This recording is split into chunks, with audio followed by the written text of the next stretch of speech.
बहेरा जोंगी जवाइन ममोरा भैया लकड़ी मद लकड़ी तुला लकड़ी जूला लकड़ी सेनार के पाता तोरे लीले का हाड़ी में 5 गो नंबर अभिषेक तिवारी के ना जी। तो अब बताई ना अब काहे कहत रहे जे हमरे गाड़ी में तो इहो कहले रहता कि अभिषेक तिवारी के इहो अच्छा लागे रहे लेकिन नचनिया के इनका बोलही लूर रखे अब नचनिया उ कहत रहे अभिषेका बा तो इहो कहती अभिषेका अरे भाई पहले के बारे में तेले के काहे के बा हमनी के ए जैसे तेले के नहीं है ए पर ध्यान देबे के बा 10 गो समाज बा हमनी के 10 तरीका के लोग बैठल बा आ सब लोग फुहर पत्तर ना सुनेला गीत संगीत के माने कह ब्यास के माने कह आ कि माइक ले लिया 1 to 7 है 9 17 बोलत रही ब्यास के माने ई ना हो बूढ़ा भैया कहल गई बात कि नाम दिल से हरि का लिया ही नहीं तो हाथ चंदन लगाने से क्या फायदा। नाम दिल से हरि का लिया ही नहीं तो खाक चंदन लगाने से क्या फायदा। जब हरि के शरण में तू झूला नहीं तो कंठीमाला झूलाने से क्या फायदा। मुंह चला उधर यहाँ तक पाड़ा खाता एकदम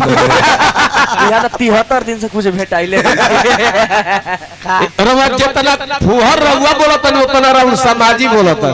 वो से ज्यादा रवा देखत नहीं कि कब कहत नहीं कि हम कहने कि जे भी जाई तो तनी भेंट मुलाकात क के तनी दर्शन परस होई कोनो गलती ना नु कनी हमने के आइल बनी नया नया रवा कहत नहीं कि हम ए गांव में नया आइल बनी तो हमने के बात व्यवहार अगर ठीक लगता लोग 10 गो रुपयो दी फिर बोलैबो करी तो संपर्क कोनो खराब ना हो ई प्रेम हो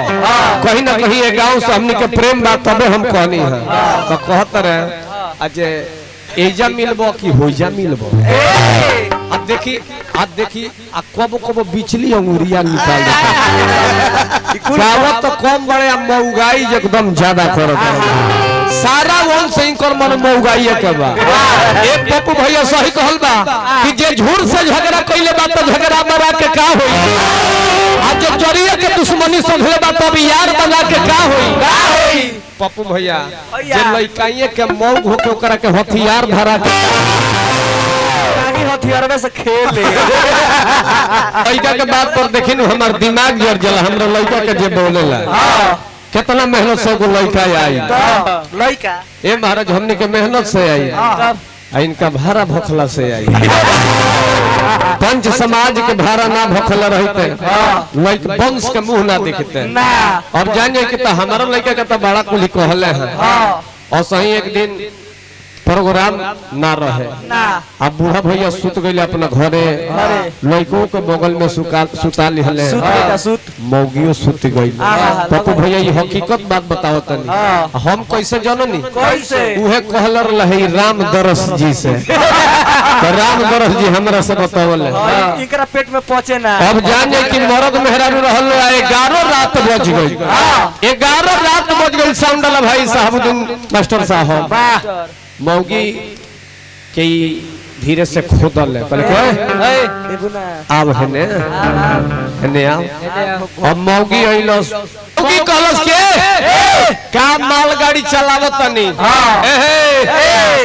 शताब्दी एक्सप्रेस चलाई ना अब जान जाई आज लोगले शताब्दी एक्सप्रेस चला आ तल लइकावा पलंगवा पर से भद दे गिर गई अखिया मिसत कहत कि बताव स तोहनी के बाबू माई बाड़ा स कि कसाई बाड़ा स रे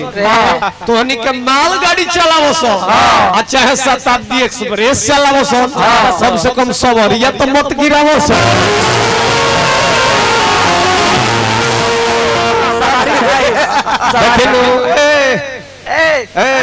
लिट्टी बैग मत नहीं पागल लोग हुआ का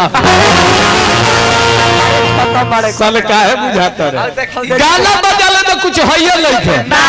गाना बजाला रही आवाज त मरत रे बाप रे बाप बुझाता जे कहीं के पाड़ा चोकरत है आवाज ठीक हो जाए आवाज के पहले इलाज कराई रहूंगा दवाई आवाज बताई अब आवाज हइए नहीं खे पूर्वी टनो तरे हमरा तो बुझाता कि छाती फाटत है भाई ए पर ध्यान दी दवाई बताई दवाई तो बता दे पप्पू भैया। बताइए आज जब 20 दिन में इनकर आवाज एकदम भरत शर्मा जी फेल हो जाएगी, लेकिन कुछ विधि बा अपनावे के पड़ी। कैसे नहीं बुझा देखी अब कहनी के पंडित जी रउआ जानी ले तो हम सही जानी ले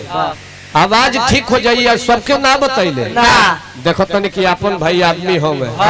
कुछ सामान बा लिख लियो करे के सामान लगी हारा बहेरा जोंगी जवाइन ममोरा गोभिया लकड़ी मद लकड़ी तुला लकड़ी जूला लकड़ी सेनार के पाता नीमक बजावा खा चिचरी नीमक गजरा नीमक मुरई नीमक सेना नीमक दरियाई नीमक सुलवानी नीमक सिताल के छाल बिना लागल पूरा शैतान के झांट निहुर के पतैया ठेहुनिया जुड़ा देखो भैया 30 को कागजी लगी 40 को नौसादर के गोली एक पाकिट कांचा निरोध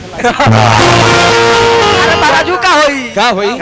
देखो वही में भरे के बा का कहना एक तर लीले के बा दांत में ठेकी 1.25 महीना रोटी ना कुचाई अब विधि बा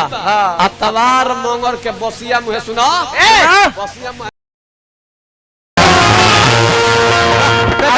आवाज देखो ये भाई खाइला बिना टूटल बड़ा लोग ए भाई भाई लिट्टी के तबार मार लगा दिया